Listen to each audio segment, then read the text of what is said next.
Minus பக்கங்கள். Hi friends, இது மாலிகாவின் கேளுங்க கதை கேளுங்க.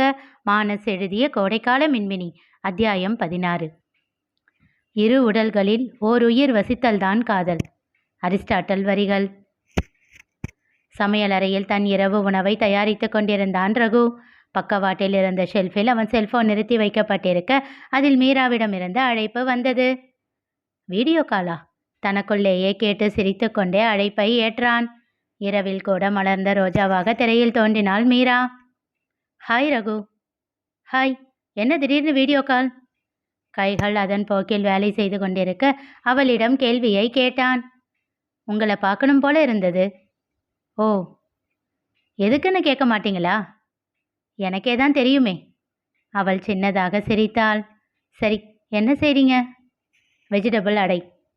Wow, super. எனக்கும் சாப்பிட ஆசையா இருக்கே. ராசா மணிக்கிட்ட கேளு, செஞ்சு கொடுப்பாரு. பாருடா, எங்கள் குக் பேரெல்லாம் எதுக்கு தெரிஞ்சு வச்சிருக்கீங்க?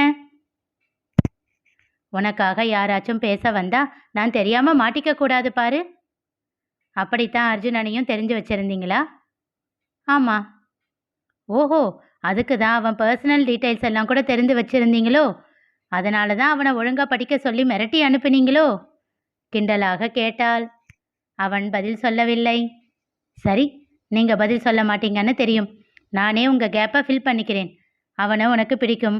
அவன் லைஃப் நல்லா இருந்தால் நீ சந்தோஷப்படுவ. அதனால் உனக்காகத்தான் அவனை மிரட்டி விட்டேன். ஓகேவா? கரெக்டாக இருக்கா?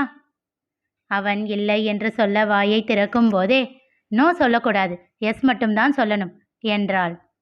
அப்புறம் எதுக்கு கேள்வி கேட்குற? என்ன ரகு, கேள்வி கேட்டாதானே எஸ்ன்னு நீங்கள் பதில் சொல்லுவீங்க. அந்த பதில் எப்பவும் வராது. அதையும் தான் பார்க்கலாம். அடுத்து அவள் ஏதோ சொல்ல வர அதற்குள் அக்கா என்ற ஹர்ஷியின் குரல் கேட்க பட்டென்று அழைப்பை துண்டித்து விட்டாள் மீரா. சிறிது நேரத்தில் டின்னர் தயார் செய்து முடித்தவன் அதனை எடுத்துச் சென்று டைனிங் டேபிளில் வைத்தான். சாப்பிட அமர முனைந்த நேரம் அவனுக்கு ஏதோ தோன்ற மீண்டும் கிச்சனுக்கு சென்று தன் செல்போனை எடுத்து வந்தான். தட்டில் அடைகளை வைத்து சாப்பிட ஆரம்பித்தான். பக்கத்தில் ஸ்டாண்டில் தன் செல்போனை நிறுத்தி வைத்திருக்க நொடிக்கு ஒரு முறை அவன் பார்வை அதனை தழுவ ஆரம்பித்தது. அவன் எதிர்பார்ப்பை பொய்யாக்காமல் மீரா மீண்டும் அழைத்தாள். அவசரமாக அழைப்பை ஏற்றான். ஏன் அழைப்பை துண்டித்தாய் என்று இவனும் கேட்கவில்லை.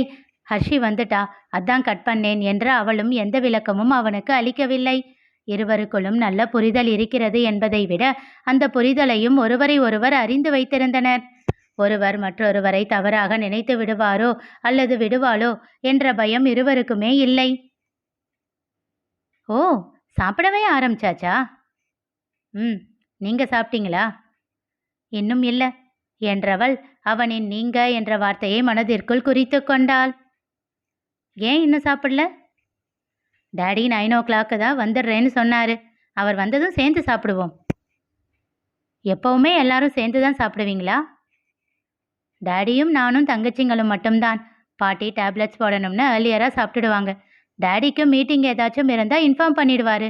ஸோ அன்னைக்கு மட்டும் நாங்கள் அவரை எதிர்பார்க்காம சாப்பிட்டுடுவோம். உங்கள் பாட்டி இங்கேயே தான் இருப்பாங்களா? உங்கள் மாமா டெல்லியில் தானே இருக்காரு, அவர்கிட்ட போக மாட்டாங்களா? ஹர்ஷி பிறந்ததுக்கு அப்புறம் அவளை வளர்க்குறதுக்காக இங்கே தங்கிட்டாங்க. அப்பப்போ ஒரு 10 நாள் போயிட்டு வருவாங்க, அவ்வளவுதான். பட் அவங்களுக்கு இங்கே இருக்கத்தான் பிடிக்கும். நீங்கள் சாப்பிட்றத பார்க்கும்போதே ஆசையாக இருக்குது. உங்களுக்கு யார் இதெல்லாம் செய்ய சொல்லி கொடுத்தாங்க? மலரம்மா தான். என்னையும் அவங்க கிட்ட கூட்டிகிட்டு போங்களேன். அவங்க கிட்ட இந்த மாதிரி ரெசிபிஸ் எல்லாம் கேட்டு ராசாமணி அங்கிள் கிட்ட செஞ்சு தர சொல்லி கேட்குறேன். அதுக்கு நான் தான் கூட்டிக்கிட்டு போகணும்னு அவசியம் இல்லை. நீயே பிருந்தாவனத்துக்கு போய் அவங்கள மீட் பண்ணு. அவங்க எல்லார்கிட்டையும் நல்லா பேசுவாங்க. நான் எதுக்கு உங்களை கூட்டிக்கிட்டு போக சொல்கிறேன்னு உங்களுக்கு புரியவே இல்லை, அப்படித்தானே? நான் ஏன் உன்னையே போய் பார்த்துக்க சொன்னேன்னு உனக்கு புரியவே இல்லை, அப்படிதானே? அப்போ என்னை கூட்டிகிட்டு போய் நான் கட்டிக்க போகிற பொண்ணுன்னா அவங்களுக்கு இன்ட்ரோ கொடுக்க மாட்டீங்க, அப்படிதானே? எஸ், சிரித்தாள் மீரா. எதுக்கு இந்த சிரிப்பு? நான் தான் சொன்னேன் இல்லை, உங்களோட நெகட்டிவ் ஆன்சருக்கு கூட எஸ்ன்னு தான் பதில் சொல்ல வைப்பேன்னு. இப்போ புரிஞ்சதா இந்த மீராவை பற்றி? இதுக்கு நோ சொன்னால் என்ன பண்ணுவ? எங்க என் கண்ணை நேருக்கு நேராக பார்த்து உண்மையை மறைச்சு நோ சொல்லுங்க பார்ப்போம். அவளை அரை நொடிக்கும் குறைவாகவே பார்த்துவிட்டு எனக்கு வேலை இருக்கு, பாய் என்ற அழைப்பை துண்டித்து விட்டான். மீராவின் இதழில் புன்னகை அரும்பியது.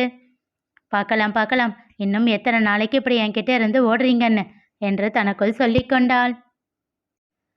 திவாகர் ரகுவின் புத்தக அலமாரியை சுத்தப்படுத்தி கொண்டிருந்தான். அவனை ஒரு பார்வை பார்த்தவாறே தன் வேலைகளை செய்து கொண்டிருந்தாள் சுந்தரி. என்ன அழகி, என்ன சைட் அடிக்கிறியா? ஐய, ஆசைதான். நீ சார்கிட்ட எப்படி அடி வாங்க போறேன்னு கற்பனை பண்ணி பார்த்துக்கிட்டு இருக்கேன். ஏன்?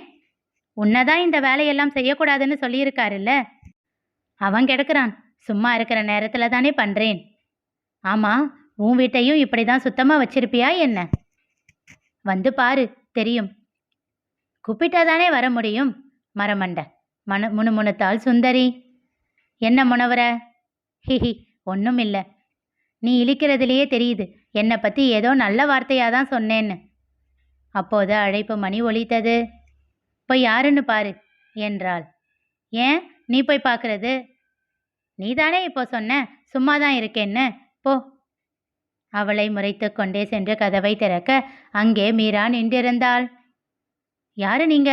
யாரை பார்க்கணும்? யார இல்லை, வீட்டை பார்க்கணும் என்றவாறே அவன் நெஞ்சில் கை வைத்து தள்ளிவிட்டு உள்ளே நுழைந்தாள். ஹலோ ஹலோ, யாருமா நீ? திவா கேட்டுக்கொண்டே பின்னால் வர சுந்தரியோ அவளை கண்டு அதிர்ந்தாள். வீட்டுக்கே வந்துட்டீங்களா என்றாள். ரகுவை பார்க்க அவன் செல்லும் இடங்களுக்கு மீரா வரும்போது சுந்தரிதான் பார்த்திருக்கிறாளே. வீட்டுக்கு வந்துட்டா மட்டும் உங்க சார் எஸ் சொல்ல போறாரா என்ன? யாருமா நீ? திவா, இவங்க தான் மீரா. ஓ, நீதானா அது? என்னம்மா நினச்சிக்கிட்டு இருக்க உன் மனசுல? ரகுவ அலட்டாமல் அசால்ட்டாக சொல்லிக்கொண்டே வீட்டை சுற்றி பார்க்க தொடங்கினாள். உன்னோட டைம் பாஸுக்கு என் ஃப்ரெண்டு தான் கிடைச்சானா? இல்லை. ஏய், என்ன திமிரா? இல்லை. ஏ திவா, சும்மா இரு. நீ சும்மா இருடி. இங்கே பாரு, ஒழுங்கு மரியாதையாக ரகுவோட லைஃப்ல இருந்து வெளியே போயிடு, இல்லைன்னா. கையை கட்டி அவனை அழுத்தமான பார்வை பார்த்தாள். இல்லைன்னா என்ன பண்ணுவீங்க? அடி. ஏய் திவா, லூசு, மரியாதையாக பேசி தொலைடா. ஏ லூசு, நீ சும்மா இருடி. உனக்கு தெரியாது, எனக்கு தான் தெரியும். நீ வாயை மூடு. ஆமாம், உனக்கு தான் எல்லாம் தெரியும். எப்படியோ போய் சாவு என்று முணுமுணுத்து விட்டு தன் வேலையை தொடர்ந்தாள் சுந்தரி. முதல்ல வெளியே போ. வாசலை நோக்கி மீராவிடம் கையை காட்டினான். அவன் முகத்தையே பார்க்காமல் முடியாது என்றாள். நீ என் ஃப்ரெண்டை ரொம்ப டிஸ்டர்ப் பண்ணுற. உன்னை பற்றி என்கிட்ட ரொம்ப வருத்தப்பட்டு பேசுகிறான். நீ பணக்கார வீட்டு பொண்ணாமே, உனக்கு எதுக்கு இந்த தேவையில்லாத வேலையெல்லாம்? உங்கள் அப்பாய் கை காட்டுற மில்லியனரை கல்யாணம் பண்ணிக்கிட்டு லைஃப்பில் செட்டில் ஆக வேண்டியது தானே. எனக்கு ரகு தான் வேணும். அப்படி என்ன பிடிவாதம் உனக்கு? கிச்சனில் பால் எல்லாம் இருக்கா? அவன் பேச்சையே கண்டுகொள்ளாமல் கேட்டாள் மீரா. இருங்க, நான் காஃபி போட்டு தரேன். உங்கள் சாரு உங்களுக்கு பிஏ வேலைக்கு மட்டும்தானே சம்பளம் கொடுக்குறாரு. உங்கள் வேலையை மட்டும் பாருங்க என்று விட்டு சமையல் அறைக்குள் சென்றாள். திவாகர் அவளை திட்டிக்கொண்டே பின்னால் சென்றான். சுந்தரி மீரா வந்ததிலிருந்து அவளின் பேச்சையும் நடவடிக்கைகளையும் கவனித்து கொண்டே இருந்தாள். ஒரு ஃப்ளாஸ்கை கொண்டு வந்து சுந்தரியின் அருகில் வைத்தாள் மீரா. உங்கள் சார் வந்தா கொடுங்க. நீங்கள் தான் போட்டீங்கன்னு சொல்லவா? அது உங்கள் இஷ்டம் என்று விட்டு திவாவிடம் திரும்பினாள். உங்ககிட்ட இருக்கிற வீட்டு சாவியை கொடுங்க என்றாள் மீரா. அதை கேட்டு இருவருமே திகைத்தனர். எதுக்கு என்றான் திவாகர். இது என்ன கேள்வி? அப்பப்போ வீட்டுக்கு வர்றதுக்கு தான். ரகு கிட்ட ஒரு சாவி இருக்கு, இவங்க கிட்ட ஒன்று, இன்னொன்று உங்ககிட்ட தானே இருக்கு. அதை கொடுங்க. முடியாது. அட, டென்ஷன் பண்ணாமல் கொடுங்க. நான் அவங்க கிட்ட இருந்து வாங்க முடியாது. ஒர்க் விஷயமா அவங்க எப்போ வேணும்னாலும் வந்து போகிற மாதிரி இருக்கும். நீங்கள் தானே தண்டத்துக்கு வச்சிருக்கீங்க. அடிப்பாவி, என்ன பேச்செல்லாம் பேசுகிற நீ? வாயின் மேல் கையை வைத்து அதிர்ச்சியாக கேட்டான். சும்மா டைம் வேஸ்ட் பண்ணாமல் கொடுத்துட்டு கிளம்புங்க. உங்களுக்கு ஆஃபீஸ்க்கு டைம் ஆகலையா? அதெல்லாம் நான் பார்த்துக்கிறேன். இப்போ தர முடியுமா முடியாதா? முடியாது. உன்னால் என்ன பண்ண முடியுமோ பண்ணிக்கோ சொல்லிவிட்டு வேகமாக சென்று விட்டான் திவாகர்.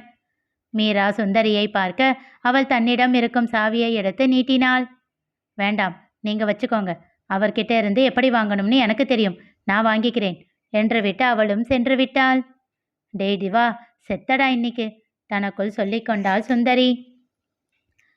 அலுவலகத்தில் தன் வேலையில் மும்முரமாக இருந்தான் திவாகர். திவா, உன்னை சேர்மன் சார் கூப்பிடுறாரு. ஜெயராஜின் அறையை தட்டி அனுமதி பெற்று உள்ளே நுழைந்தான் திவாகர். அவருடைய இருக்கையின் பக்கவாட்டு இருக்கையில் அவர் அமர்ந்திருக்க, அவருடைய இருக்கையில் கால் மேல் கால் போட்டு ஒய்யாரமாக அமர்ந்திருந்தாள் மீரா. இனி நிகழப்போவது என்ன தெரிந்து கொள்ள தொடர்ந்து கேளுங்க, கதை கேளுங்க. மீண்டும் சந்திப்போம்.